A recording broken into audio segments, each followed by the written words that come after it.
Поштована председателите, почитувани присутни, значи Сонечот постои при ова продажба на ръководниот клуб, точно заради причините од продажбата, причините се заради продажбата на фудбалскиот клуб.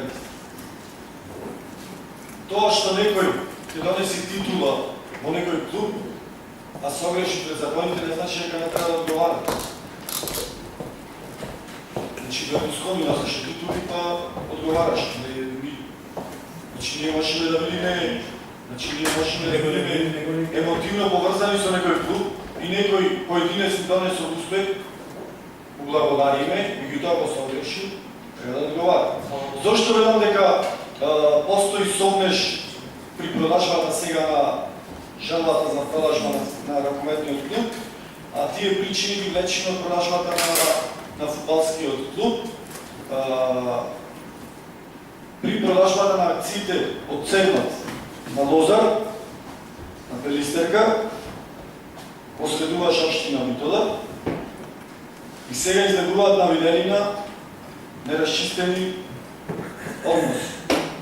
Дали намерно, ненамерно, вие како советници од ВМРО ДПМН треба да кажете и да одговорите пред целокупната битолска јавност.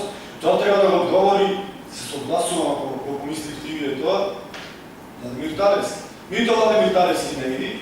Вие сте фронтмените негови во случајот и треба да одговорите дали е точно дека Цермат како претходен доминантен собственик во фудбалскиот клуб Пелистер си замина без да ги расчисти финансиски обврски. Или не е точно тоа што се збори. Ако е точно, зошто му се дозволи на тој начин да замине? Или сега некој треба да туши, да добие со камата и повторно Пелистер да остани без нов собственик, без собственик од сегаше?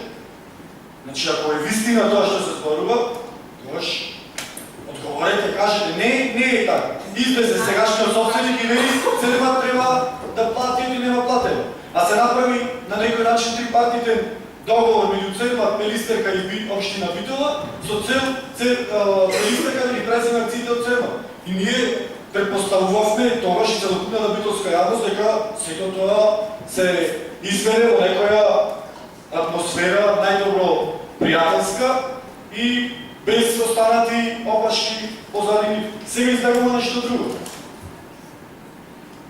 Ако беше намерата некој да влези во Пелистер, а потоа да тужи, и сега општината да треба да му плаќа на некој друг со камати, и тој што требал да излези сега и чист пред битолската јавност и нешто инвестира во Пелистер и со пари од општина Битола, тоа не е во ред. Оттаму се во тие сомнежи ние што ги зборуваме сега, дали повторно се игра некоја игра, како што се сомнежите за игри во фудбалскиот клуб Пелистер. Се надевам дека ќе се погоди новиот собственик, дека ќе се избери најповолниот понудувач, дека ние овде како советници ќе ја добиеме најповолната понуда.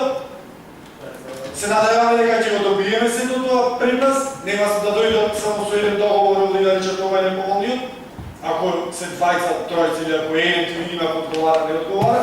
Меѓутоа, тие причини, мислам дека не заслужува ова продажба од наша страна како локална опозиција целосна подршка. Едноставно, возвршаноста мора да остане.